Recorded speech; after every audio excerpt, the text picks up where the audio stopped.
Hello, I'm Dr. Parks, and today I'm answering a question from Tasha. Tasha wants to know what the best type of exercise is for losing weight in women. Well, Tasha, that is a juicy question, and I'll be right back with an answer for you. All right, Tasha, this question gets asked a lot. Like, what exercise should I do if I want to lose weight, especially if I'm a woman? And I'm glad people are asking that because losing weight in a woman is a completely different situation from losing weight in a man because of the hormone situation. So a man's hormones are not set up the way a woman's hormones are set up. And that makes weight loss very, very different. So you're hitting on a good point. Weight loss definitely has to be personalized. And that's what I do in my practice and in my program.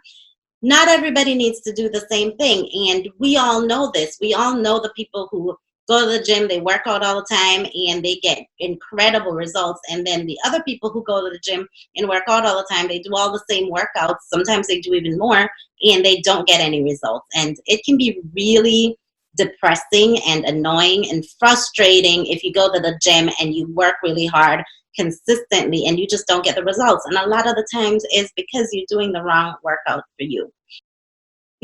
All exercise is good as long as you're moving and you're strengthening your body and you're stretching out your muscles and you're, improving your circulation. It's all good. Like, I recommend that you exercise. The issue is finding out what's going to work for your body type. Now, there are different types of exercises. We have, cardio, where you're really just sweating and burning calories. We have weightlifting, where you're strengthening your muscles. That burns calories as well. And if you're doing it right, you should really sweat as well.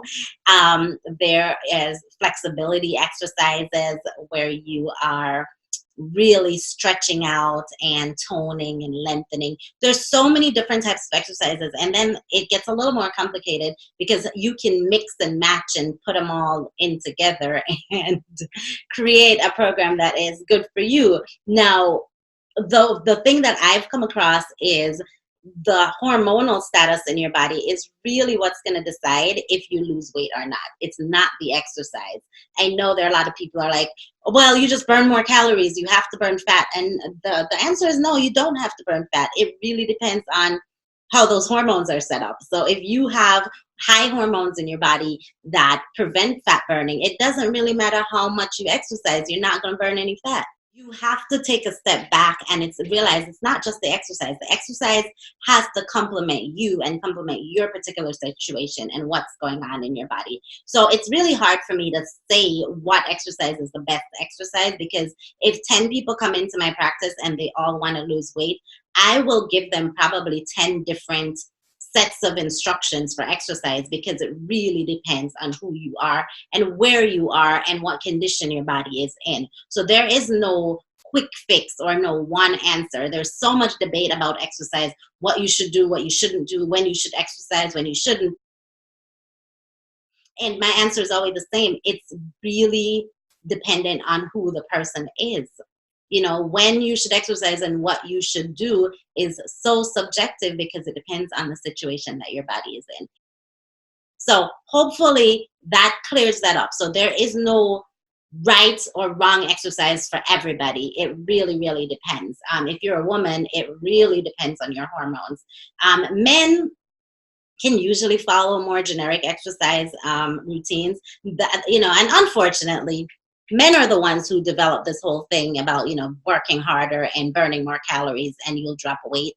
In a perfect world where your hormones are not cycling, that works. And so that kind of approach generally will work for men. You go to the gym, you lift some weights, you do a ton of cardio, and the weight will fall off. And if you're a woman and you're not very hormone sensitive, you can probably get this done too. If you're a woman who's hormone sensitive, then it can get a little tricky. Just exercising more is not enough, or exercising harder can sometimes cause you to gain weight depending on how those hormones are set up. So when somebody comes into my practice, I really do a big screen on them, especially women, to find out where they are hormonally. look at their family history and look at their personal history, all the things that are going on with them, and where their body is. Like if you have hypertension, you should not be exercising hard. We have to figure out what's going on with you. If you have insomnia or anxiety issues, like high intensity exercises are probably not for you because they're going to make those things worse. If you have issues with hypoglycemia, that, high intensity exercise is probably not for you either because it will make it worse. So we really have to figure out who you are. So that's my answer. It really depends. There is no right way to exercise for losing weight because one thing doesn't work for everybody, and we all know this. So when I see all these workout programs that are saying, hey, do this and lose weight, I guarantee you there are a lot of people who will do it and will not lose weight because it's impossible. Everybody is so different. So we really need to figure out what you need depending on what's going on in your body. Now, I have a handout that outlines the main types of exercises that you can do, and it really goes into a little bit more detail so that you don't get confused when you hear the different exercise types. So if you want this, you can download it at drparks.com/exercise, and you can take a look at that, and that can help you figure out the different types of exercises that are out there and that are available to you. Now remember, until next time, when you have health questions, ask Dr. Parks.